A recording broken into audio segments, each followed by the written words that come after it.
Welcome to the SkirtWork Podcast.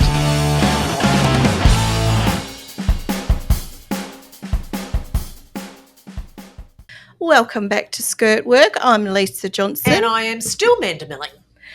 Happy Friday, Manda. Yes, we are recording this on a Friday, and happy whatever day is that you're listening or watching this. So today I would like to talk about women in leadership positions, Manda, and specifically women in politics. So we're not going to be talking political views here. We want to talk about the women's experience in politics. Timely because of what's happening in America right now. That's right. So we're in the 96 days to go till the American elections. And look, whether you like it or not, the American elections do soak up a lot of oxygen, and because the world does watch what the US is doing. Whether you like it or not, it is a fact. And as they always say, and I thought it's a really good comment, that a good democracy is a rowdy democracy. Wow, it's pretty rowdy. So I love watching the Olympics, and the other side of it is my other sport, and they call it celebrity for ugly people, is politics, and specifically American politics. I think it probably comes from Watergate. I was a teenager when that all kicked off, and of course then there were the movies and the books, and I was just fascinated by that and continued. And so it's just a fascinating system, very, very different to what we have here in Australia, which is the Westminster system, which follows on from the UK. And over there, it's what people can't get their head around is how someone can win a popular vote, meaning you get more votes than the other person, but yet they lose the election. And I'll just say very, very quickly, it's to do with the electoral college system. And the reason they have it is because they're states of very different sizes. Each state has a certain number of electoral college votes. And if you just did first past the post, the most populous states, predominantly that would be California and Florida, would pretty much determine the outcome all the time. And so that's why they have, for example, California's got 55 electoral college votes, but that predominantly runs blue or Democrat, and now Florida has not quite as many, and I'm sorry I can't remember at the top of my head, but it currently runs sort of red. And then they have things called purple states, which can swing. And like we have here in Australia, our elections usually get determined by a handful of what we call electorates or seats. Over there, it's states. So if you're watching the elections over there like I do, it's all going to swing around states such as Pennsylvania, Wisconsin, Michigan, Arizona, Nevada, and maybe I think Georgia's about a dead heat. So, and even within those states, I was reading an article where it might even come down to a couple of counties. So that's how close it can be. I remember when I was watching the last American election, and it very much showed that the more in some of these states, the more populated areas were running in that election. They were running Democrat. Yes. But when you started going outside of the main towns or cities, it started turning quite red. So it's the same here in Australia. Yeah. The urban areas we've always talked about, where everything's at your fingertips, where people then focus more on social issues, tend to work a bit left of centre. And then as you're going out into the regions where you just need to get a reasonable price to put petrol in your car so you can get to a job because it's 100 kilometres away, it tends to be more on the right side. Now, the reason, of course, that we're bringing this up is that pretty much since Lisa and I saw each other last, the whole landscape has changed. And there's an old phrase, and a lot of you know it, is that a week's a long time in politics. Well, I think we're under 24 hours is a long decade in politics at the moment, because the landscape over there has changed completely. So what people thought, and as we know, it's very much identity. And I know they talk party. We're much more party-oriented here, but very much because they've got a president, it's very much focused on the individual, and that person is the leader of their party. The incumbent president, as people would know, President Biden, has declared that he's not going to be running for a second term. You would have to go back to Lyndon Baines Johnson when he did not want a second term, and that was 1968. So, but what's different about it, this is so late in their political cycle because they have, unlike Australia where there are rules around where you set an election date, it's firmly the first Tuesday after the first Monday in November, which here in Australia is Melbourne Cup Day. We get it on the Wednesday, but it's the Tuesday. And you think Tuesday's such an odd day. We always have ours on Saturdays here, and I think it was all about when people were going to market, and it was all about certain days and constitution, the whole thing. Anyway, so this all occurred after one party had its convention, and then the candidate now is the Vice President Kamala Harris. And so therefore, it's very interesting to see that the opposition, the Republicans, who's led by Donald Trump, he's their nominee. She's the presumptive nominee. You are not a nominee. You aren't the candidate until you're ratified by your party at your convention. They're their rules. So even President Biden was just the presumptive nominee because you've got to have the delegates and they've got to vote at your convention. So their convention, the Democrat convention, is in a couple of weeks' time. So it's towards the end of August.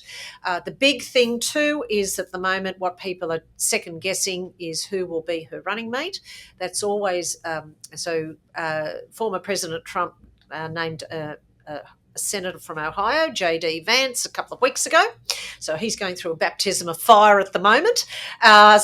Which they all will. As I said, the scrutiny. So at the moment, what would be happening, Vice President Harris's campaign would be that she would have a selection and they would be vetted. Now, I know a woman who was vetted just for pre-selection in New South Wales here in Australia, and this would be that times a bazillion steroids, off the charts vetting. I mean, the questions... She told me that she was driven around in a car for a number of hours and said, you have not just tell me, you have to tell me everything.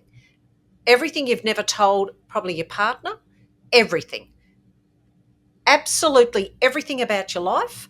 This is why when people finally do put their hand up for public service, it's just, and particularly these days, as Lisa and I quite often say, we're very glad social media wasn't around in our 20s. Yes.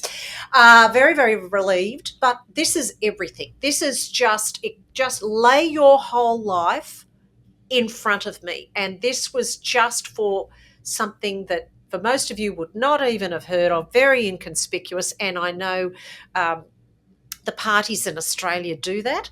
And so that would be going on in the United States, the vetting. They would be going through tax returns. They'd be going through every single sexual partner they ever had. They would be going through everything because it's better to be on the offensive than the defensive, and so that if there is anything in anyone's background, they know about it. They might still select that person, but they can deal with incoming, as it were. Now, what will also be a factor for Vice President Harris will be, and this is where it was interesting with former President Trump's pick. Normally, they will pick somebody that can help them in a swing state, as I was mentioning before. Now, interestingly, J.D. Vance, as you probably would be aware, wrote Hillbilly Elegy. It was a very, very successful film, very successful book. In fact, Glenn Close was actually nominated for that role, so it's very high profile.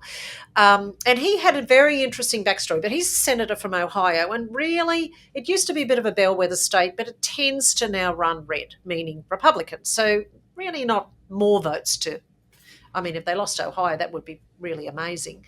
But nevertheless, so because a vice president is not really known amongst the public that well, what do they do?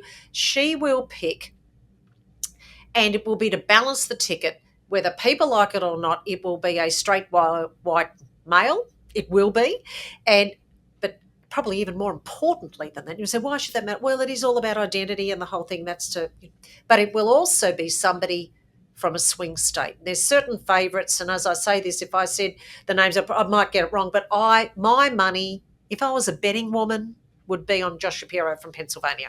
And he's a smart and articulate Oh, man. well, I'm not going to pick anybody there. I mean, the thing is that they've actually got, because they have a lot of surrogates, and that means people out there communicating the candidate's message, because a candidate can't be everywhere, and communicating the candidate's message, and they've got a lot of those people doing it at the moment. And the reason that probably Pennsylvania is this, and I'll shut up in a minute, swingiest state of the lot is because they've got the Appalachian Mountains in the middle, and pretty much to the east of that is pretty much Democrat or blue, and pretty much to the west of it is pretty much Republican. So it's, once again, that could be a state that comes down literally to a handful of votes. It's just, in a country of 350 million people, it could come down. The other thing over there, as you and I both know, Lisa, with about this as well, is getting out the vote. Now, here in Australia, we have compulsory voting. And in the UK, they don't. I mean, we're one of the few countries in the world that has compulsory voting, and they certainly don't in the United States. So I think the issue with how the race was looking when the last time you and I spoke is that their turnout was going to be probably quite low. It was going to be difficult, particularly to get younger, and that is relevant, young, because it's all so isolated. They talk about, suburban women, they talk about Rust Belt Union men, all of these demographics. But younger people, with the candidates who were on offer, irrespective of the politics, it's all identity, they would not be able to relate to. Be like their grandfathers. So they probably, so anyway, so now it's a little bit different. So where a lot of this enormous money that's raised over there, and I think if memory serves me, Obama was the first one that tipped over the billion, and that's $billion mark, is purely, a lot of it is the get out to vote. Yes, ad buy, all that kind of stuff, but a lot of it is to get people to register. And the statistic of, there was in the last election over there was 80 million registered voters who chose not to vote. That's a lot of people. 80 million. Now, it's a country of 350, but that's 80 million. Australia has a population of 25 million. So 80 million. I also think, irrespective of whether it's compulsory or not, I think you should vote. I think there's people around the world that get their left and right arms to vote. And certainly the American politics has overshadowed what's going on in Venezuela at the moment, which we won't get into today. So anyway, that is a very long-winded, as I always am, explanation of what's going on in the background. And Lisa and I want to talk about the language around women leaders. Now, in my experience, pretty much nearly every council in Australia almost has a female mayor. Yeah, that's local government. Now, they're the people we have 3 tiers of government for our sins here in Australia, and they're people who look after roads, rates and rubbish. Pretty much it's waste removal and potholes and things like that at a local government. And then the more you go up the ladder, if you like, we then have state governments here in Australia, and then you've got the federal government. So that's a bit similar to what goes on over there in the United States. It starts to thin out a bit. The thing that gets me is the language that is used around people. Now, I'm a lefty, so I'm just going to align myself with a more left-handed kind of political view. But Julie Bishop, when she was the foreign minister, all it seemed to me that anyone talked about was what she was wearing. And she's on the right side of politics, and you noticed that. Yeah. And it was about what she's wearing. And she... They called her Hollywood. She was an intelligent, articulate... Well, she's chancellor of a university. And quite successful foreign minister. But we're talking about what she's wearing. It's ridiculous. And I think on that, interestingly enough, I was actually having a chat to my mother, is that with Vice President Harris in the United States, she's adopting the Angela Merkel model, as where she wears, and Hillary Clinton did too, the same thing every day, so people do not comment about what she wears. So it's a uniform. So a suit, like when we come to work, Lisa, with our suits, it's a uniform. We've talked about that before. And so she's probably got a pantsuit in every different colour, and she seems to stick to the same, but she's got about 2 or 3 necklaces, and that is it. And you've noticed there's plenty of discussion about her, about a whole bunch of other things, but not about what she's wearing, because Angela Merkel adopted that model. She'd wear the same pair of black pants and a different coloured boxy jacket. That was it. I don't think she barely even wore any jewellery, but she did that. And so once again, people sailed past that and then went to the substance or the policies. And if you don't want to, for goodness sake, if you don't like the policies, of course you don't vote for the person, but don't base it on what they're wearing. Oh, and she's facing, like, there's a lot of talk, and I know that there's a difference between Australia and US with this because they're voting for a person, whereas we vote for parties. But the fact that there can be this legitimate, like, that people can legitimately be going out there saying that she's a diversity hire. Mm-hmm. Right. Because she's a woman and because she's black, because she's a black woman. Like, this woman was an attorney. She was an attorney general. She's successfully prosecuted criminals. She's highly intelligent. Well, taking a step back from that, here we've always had, well, if women are promoted on merit, I am a member of a political party at a very, very grassroots level, and this merit argument, well, how did he get in? Oh, how did he get in? Oh. Really? And there's another one about, they're too fat. Well, how did he get in? I mean, absolutely carpet someone over their policies. Absolutely. It's a perfectly legitimate thing not to vote for somebody on their policies or look, if they've got a car crash interview or whatever the case might be. And so this whole merit argument, and so the problem is that here we have pre-selections, and the thing that there's annoying is that we've had some boundary changes of electorates here in Australia recently. So, pardon me, and there was one in Victoria where all of a sudden the boundaries changed, and a former member, who's a bloke, he read the tea leaves pretty early on and backed away very quickly, sensibly. But they had already pre-selected a female into that role to win back a seat. And the boundaries on that have changed. So it's made it a little more notionally, I think, more that way, liberal, I think, in as memory serves. All of a sudden there was talk to bring back the former member and plonk him back out. And no, she's been pre-selected. No. So I know you've got to be pragmatic, and the whole idea is to win. And I do understand that Vice President Harris has changed her position on she's come back to the centre on a few different, because do you want to win or don't you want to win? Yeah. You've got to be, you only win elections from the centre. But so there was a whole bunch of women that just jumped up and down, and thankfully he saw the right, and quite sensibly, and because he's got half a brain, decided absolutely forget it, the case might be. And that person may well return to politics down the track, who would know, but that's not the way you do it. So, this whole merit thing, and also about how that's why I've seen a few pre-selections that are just women now. But the other thing would be, then quite often there would be not in a winnable seat. It would be a very swingy seat, but look, all candidates, male or female, will go and run.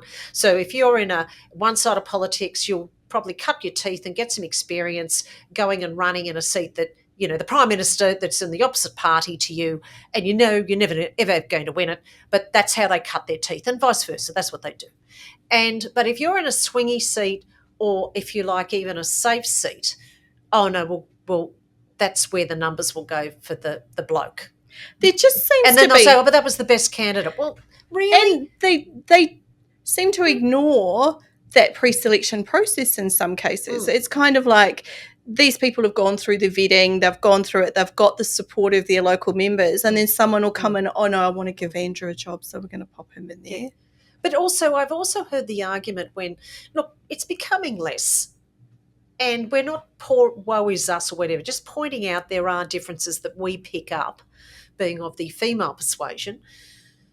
But I've also heard the argument by other women, I might add, but what if she fails? Well, she fails. She gets voted out. You can't not select somebody because you think, oh, what will it do for the women? We've fought so hard, and what if she fails? I mean, you've got to throw the dice sometimes. What if you get hit by a bus when you're going to work in the morning? I'm trying to think in my brain about people And who are both sides clearly, of politics here do it. I know. And I'm just trying to think of what if she fails? Well, it seems to me that's probably a pretty low chance because there are some absolute clunkers out there in both political parties. And you go, I have no idea how you got your job. And I don't know how you keep your job with the rubbish that comes out your gob. So I think, women should be entitled to be that stupid as well.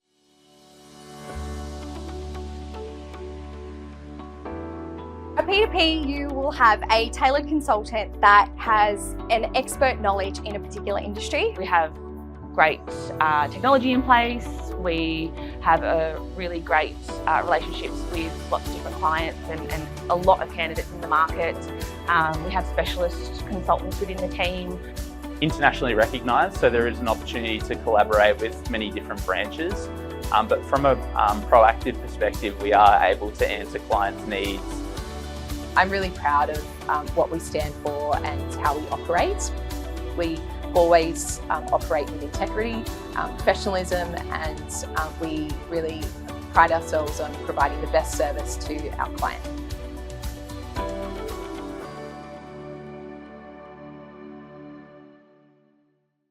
But what's very interesting is that all of a sudden the Republicans in the United States have got a Democrat leader. So all of a sudden the narrative that has been used against their opponent for the last 3 years has just dissipated. Now, I think from what I read, I was rather interested that they didn't have a plan B. Now, I would have thought if you are running on a particular platform, the age and that the person is infirm, allegedly, you would have a plan B, because if it's that bad, the person could keel over at any moment. So you would need to have a plan B.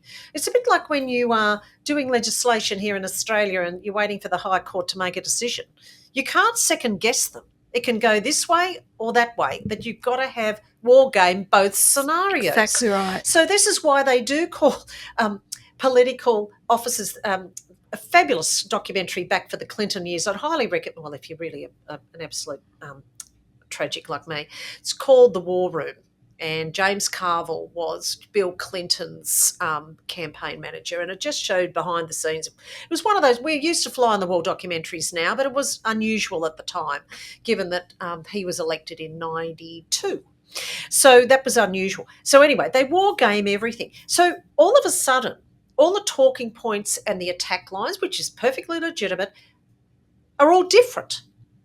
And so they have had to, and it's not, you've got to pivot and you've got to be very quick nimble on your feet.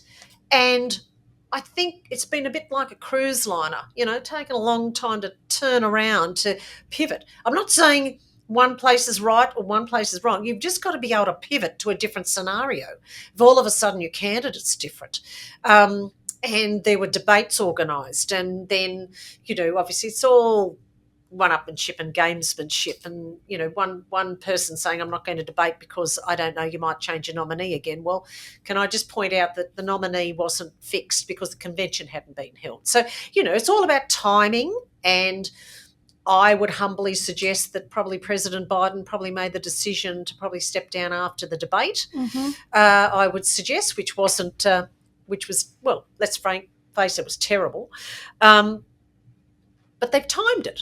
So they timed it until just after the GOP, the Republican convention. So you can cry foul and do the whole thing, but it's all within that's what you do in politics. You pick the best time, and that is going to advantage you, and that's exactly what they did. So it's the same as with JD Vance, with very good backstory. That's why they would have picked him. I would suggest he probably hasn't been vetted quite as much as he probably should have been. There have been some clangers, and I have been a cat owner. So that sort of thing. But that's the other thing that I find that's really interesting, is the stuff that gains traction. So, I always said to Lisa before, I try to make a witty comment as a reply on Instagram, and I just think to myself, oh, that was clever. And I hear crickets. And then I do something really banal and I get like. So it's really interesting. So we were just talking about how as people would be aware, this childless cat lady comment was made about 3 years ago that just, once again, social media gets hold of stuff and virals and memes. It's all been rather amusing.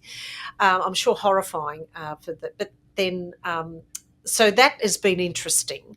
And then on the other side of the fence is when the word weird is used, and that has taken off. So it's just, so the narrative around this trying to pivot to then have a line of, well, let's call it attack or point of difference. So let's be honest, point of difference has now had to completely change, because the whole line of being old and firm in the race only now really applies to one person in the race, purely because of their age. You can't turn back time. It's just a reality. And possibly the incoherent ranting. Oh, well, look. But we'll move on. Yeah, some people don't mind that. But look, I'm just saying, purely on a numbers, one's 59. I believe Vice President Harris is 60 in October. And the other candidate, former President Trump, I think he's, 78 or 79. Okay. So that 20 years difference, you can't change that. That is objective. I also thought it was really interesting that when this all changed and Kamala was identified as the preferred candidate, presumptive nominee, that overnight their funds went through the roof, like overnights. And I'm expected that a lot of that came from very relieved Democrats who had been very uncomfortable with poor Mr. Biden's performance during that debate and had genuine concerns about the state of the nation, so to speak, and they've supported her. But I also expect, and we talked about suburban mums before. Suburban, we're 51.1% of the American population. Is women, right? And you've got a party that has some quite negative narratives around women and their autonomy and their roles and their cat ladiness. And then you've got I don't even think Kamala has to come out and say anything. I think it's almost like she's a woman. She's going to understand what we're talking about. Yeah, but she's got some policy points of weakness that they will address, and no one's... Look, that's the other thing about women in leadership and political roles. They have to be perfect. Yep. And no one is perfect. I mean, then on the other side, you've got to be perfect, but you've got to have lived in the real world and you've got to experience this. And now she doesn't really have a physical connection to the future of the country because she doesn't have biological children. So that just cuts out quite a few people. But if she's had children, why isn't she at home with the children, looking after her children? But she hasn't had children. Is she really a real woman because she hasn't had children and she's only got stepchildren?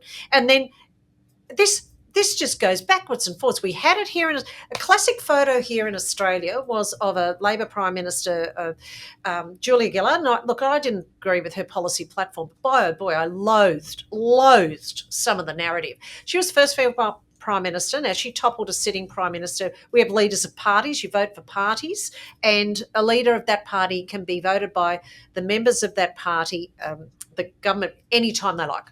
They did it. They do in the UK. That's just, people don't quite understand. Well, I didn't vote for that person, but no, you did because they were the leader of the party. It's just the way it works here. But there was a photograph of her very early on in the piece, and I don't know whether she was PM at the time, where she was sitting in her kitchen. So the photographers asked her to do that. I very much doubt she volunteered it. And there was I think an empty fruit bowl, and there was she's not like politicians anywhere. They're not at home very often. And so she wasn't at home. So it was very bereft of any accoutrement. Well, she can't relate to me. She's never had children. How can she relate? I mean, I thought, come on, people. Come on. I've never, ever heard that said of a man. No. I just never heard it said. So now, admittedly, we're going back to the early 2000s, and my oh boy, the world has moved on. I mean, you've got the first Prime Minister of Italy, Meloni, and irrespective of politics, but that's a big deal in Italy. A woman being in a leadership position in there. And we talked about, look, let's go back to Margaret Thatcher. Mm-hmm. Now, look, Margaret Thatcher, okay, I know a lot of people that would not agree with her politics or whatever. I don't think you can be as black and white as that. What she achieved for the Conservative Party in the United Kingdom is utterly extraordinary. Let's just put the politics aside or whatever. Now, that she ran for pre-selection in her seat, oh heavens, multiple, 3-4 times. There'd been an incumbent in that seat who, seat warmer, backbencher, seat warmer, never did anything, just and she won it on fact. Now this was, she had twins, boy and a girl, who's looking after the children, all of that. Now admittedly we're going back to the 50s here. Oh, the 50s, can you believe it? So she, just through sheer bloody mindedness, she got the facts and the figure, and when it came to their debate, because they go for pre-selection, the same system as, well, we copy their system, she absolutely wiped the floor. There was a film I watched on this, a dramatised film, and she basically, like anything, if you really want to knock somebody out or get them really angry, just hit them with facts. Fact, objective, not any kind of subjectiveness, just fact. So she won, and much to the absolute shock of people. So she was probably barely a handful. And so-called progressive parties didn't have it was just amazing. Anyway, she made her way up to eventually become leader of the Conservative Party, and she became Prime Minister in the UK in 1979. Now, we were talking before, even though her, you talk about style, well, she wore her uniform every day. Yes, she had her teased helmet hair, very, very conservative appearance. But when you look at what she basically had the same jewellery on every day. She had the same style of suit, and no one really ever, look, she was very well turned out. There's no doubt about it. And she obviously, she was, although I did hear a very funny story once. They'd go to see the sovereign, and obviously it was Queen Elizabeth II, every Tuesday for their audience with her. So there's a constitutional monarchy, so they just go and have a chat. And the Queen, very wise woman, because obviously she was on the throne for decades. Apparently, Margaret Thatcher's curtsied, but she used to do these very, very deep curtsies, and she got stuck. And apparently someone had to get her under one, and the Queen had to get her under the other to lift her up. Honestly, the visual, every time I think of it makes me laugh. But anyway, because I think sometimes, as my mother said, I think Margaret Thatcher's more royal than the Queen. I think she's more royal than the Queen. So anyway, but look, you cannot dismiss what she achieved. And she was Prime Minister for 10 years. Won elections. She's one of these people that used to survive on 3 or 4 hours sleep a night. She would insist on doing the cooking, very traditional for her husband. Her children were growing up by this stage. She would insist on packing the suitcases. So she'd go up there, and she would actually, a lot of the cabinet ministers, because in the UK, they live above the shops. So the Prime Minister has a residence, an apartment above, in 10 Downing Street, above the cabinet offices. And quite often she would get them up there and she'd be cooking them dinner, the cabinet. It was quite different. And they always said the biggest balls of anybody was Margaret Thatcher, because she would probably be the only woman in that. Now, they had a nickname for it. What was it? The Iron Lady. The Iron Lady. Because the reason she was nearly blown up at the Conservative Party conference in Brighton, a bomb went off in the Brighton Hotel. Just extraordinary. I do admire for that. Look, okay, I don't have to get into the weeds on politics, but just what she achieved in the time that she achieved it. But there was a famous line she used at a speech there that said, "You turn if you want to, but this lady's not for turning." So it was once she made a decision, come hell or high water, iron, that's what she did. And that's what leaders do. Because sometimes, you've got to admit you've made a mistake, but you've got to make a decision. You can't flip-flop. You've got to, once you make your decision, you've got to just stick with it. So we're going to talk about the language we used to talk about and what's interesting, the language they used with her was completely non-gender specific. It was so interesting. Was it really? Yes, it was. Yes, it was. You didn't dare mess with Maggie. It was interesting. But she had to be tougher than everyone because of it. Yeah, exactly. And I think she was there during a period, like during the 80s, there were countries all over the world doing some quite dramatic economic policy changes. That's exactly right. And she was doing it in the UK, and we had Ronald Reagan in the US. And, you know, in other countries we had similar situations going on. Well, they were She's hawkish quite a conservatives. polarising character. Yeah, she was. But look, and I'm not defending that. Some of the, you know, the pit closures, and when she died, I thought it was vile. I mean, thank God she's dead and all these sorts of dreadful posts. And I understand that it was because the place had been devastated, the whole thing. But she stuck to a position. And she and Reagan were very close. So the United Kingdom and the United States were very close during a period where, you know, there was a few nukes flying, well, not literally flying around, but there was a bit of a build-up, that alliance between those two countries. He was quite a hawkish conservative, and so was she. And so no doubt on policy, they probably agreed more than they disagreed, and they got on extremely well. I might add that when Ronald Reagan won his second term in office, he won 49 out of 50 states. Wow. Yeah. You'd never see, it's just two, but that very interesting. I'm going to ask you a quick question on that, because we've just talked about Margaret Thatcher and how once she made a decision, that was it. That was it. Yeah. And then I'm going to refer to a podcast that I watched last night, and it was an interview with a man who's written a book called The Wolf of K Street. Yes. And he talks about how an American Robert Kagan, politician, I think his name is that right? Possibly. Rick Wilson interviewed him. But what was interesting was the discussion around the power of corporates in American politics, and about how K Street's a street in Washington, D.C. And about how the lobbying and the pressure, because these politicians have to go out and get funding, right? So, and also the promise to staffers of extremely well-paid jobs if they're, you know, pushing it. And in some situations they were saying corporates get to write the legislation because they have that much power.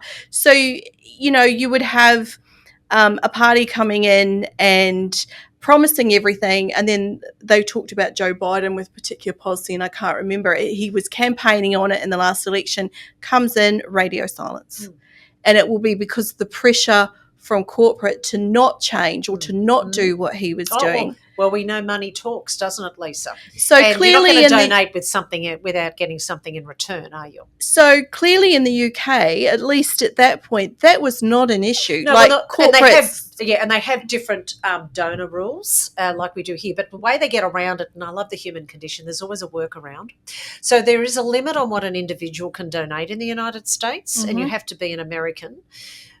But they have these things called super PACs, so political action committees. And so therefore that's where the gazillion dollars they get in those. So it's a little bit, they've worked around it a bit. But you're right. I agree. Yeah. So that one of the reasons that I read that J.D. Vance, the senator from Ohio, was selected is because he's got a tech background. He's got a lot of tech mates over in California, in Silicon Valley. So they're big money. The other one that I heard on the Democrat side is the fact that, you know, they're watching this thing like a hawk, trying to second guess who's going to be the running mate. And there's some election laws around governors and raising funds, and so they're trying to, whilst if there's a governor being Governor Shapiro, perhaps from Pennsylvania, they're trying to get on Wall Street to get some big bucks out of Wall. There's just a lot of money out of Wall Street prior to an announcement of the VEEP, so that so it doesn't contravene electoral laws, donation laws, and it's all around to do with the governor. And so once he's not a governor, you can't. There were some rules around it, and that's where they think that it's Shapiro, because they're, schmoozing a bit of Wall Street. Look, the reality of it is you cannot win a campaign without money over there. You can't even win one here. Look, we had issues with it here, with massive amounts of money coming in from which is called the Teals. They're not they're just called that. They're not a political party, allegedly, here, but there's a huge amount of money coming in. So that's people donating, but also there's some big corporate money coming in from people that would obviously have a vested interest. They had a strong climate platform, and there were these climate organisations that poured a huge amount of money in. Now, they're never going to get the balance of power. They might be a balance of power after this next election because it is pretty close here in Australia. We're due for one either by May next year. So it's anywhere from now until May next year that we'll be in election mode here, federal election mode in Australia. But you can't win it without the ad buys over there. I mean, at least social media, that saves a bit of money. That's the other thing I found really fascinating about how they're messaging for Vice President Harris and on socials. That is really interesting. So we were talking about getting kids out to vote, and they are kids, kids that have just turned 18, maybe 18 to, 30 maybe. And I heard a very interesting comment yesterday by a pundit, and I thought it was interesting. He said, he's been trying to get, he knows the people inside, he's actually a Republican background, but trying to get into the Democrats to find out because it's all the same stuff. So all they really did when President Biden backed out and VP came in, they basically changed the signs, but all the electoral or campaign officers, staff, everything was the same. Mm-hmm. But the messaging was completely different. Now, that's almost done a complete 180. And he was saying that he thinks that it's almost like they've let these kids off the leash. Mm. They had all these because you can do TikTok videos and whatever, but with President Biden, it would have looked a bit creepy with your grandfather. Maybe that's the way they looked at it. They just weren't going to reach the kids by even trying to make him look groovy. But with her, even though she's pushing 60, you see her dancing. The kids love it. And this whole TikTok thing, and he thinks that they had all these ideas. They just couldn't put them into practice. And so it's purely a hypothesis on his. They basically said, do your worst, do your best, and they just unleash them. And this thing, there's viral things. In fact, I even saw Vice President Harris mash up in a nightclub. So video, and the kids went nuts. Now, that is just one. It could be in California. I keep saying you can increase the vote, the registrations by 700%. I was speaking to a young person in our office and said, but if it's in California, it makes no difference. They've got to be Michigan, Wisconsin, Pennsylvania, Nevada, and Arizona at a minimum. But it does generate interest. So I just think that whole messaging with her, and also as another commentator said, who's 60, and I'm in my 60s, it's really fabulous. We're automatically seen as the young candidates these days. It's fabulous. So we're actually young again. I think that's fabulous. Amanda, thank you for sitting here and chatting to me about women in politics, because I always find your views on this stuff really interesting and well thought out and well read. So thank you for educating me. It's now time for me to go and do my real job. Yes, me too, I'm afraid. We'll see you next time. See you then. Bye. And of course, if you would like to listen to the SkirtWork podcast, you can find us anywhere where you get your podcasts. And you can also watch us on YouTube, heaven forbid. Lisa and I would much prefer this to be audio, but no, we're being videoed as well. So please subscribe, send us a comment. We would love to hear from you.